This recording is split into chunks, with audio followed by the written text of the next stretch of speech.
Hello friends, welcome to home and useful tips. ఇప్పుడు మనం దేవుడి సామాన్లను ఎలా ఈజీ మెథడ్లో క్లీన్ చేసుకోవాలో చూపించబోతున్నాను. ఇది స్క్రబ్బర్. మనం దేవుడికి స్క్రబ్బర్ యూస్ చేయకుండానే ఇప్పుడు ఇది హారతి పళ్ళెం కదా, దీన్ని కొద్ది పితాంబరం ఉంటుంది కదా తీసుకొని ఫింగర్ దీన్ని ఇలా రబ్ చేయాలి. దీనికి వాటర్ కానీ ఏది పెట్టకుండా జస్ట్ ఇలా ఫింగర్తోనే మనం దీని అంతటిని రబ్ చేసుకోవాలి. చూసారా ఎంత ఈజీగా పోతుందో స్క్రబ్ యూస్ చేయకుండానే. ఫస్ట్ స్క్రబ్బింగ్ యూస్ చేసినాక సోప్ పెట్టి స్క్రబ్బర్తో మీరు ఈజీగా క్లీన్ చేసుకోవచ్చు. చూసారుగా ఎంత ఈజీగా పోయింది.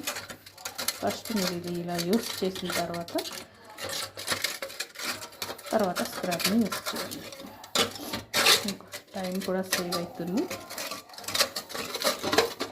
ఈ మార్క్స్ అనేవి కూడా మీకు ఈజీగా వచ్చేస్తాయి. ఈ టిప్ మీకు యూస్ఫుల్ అయితే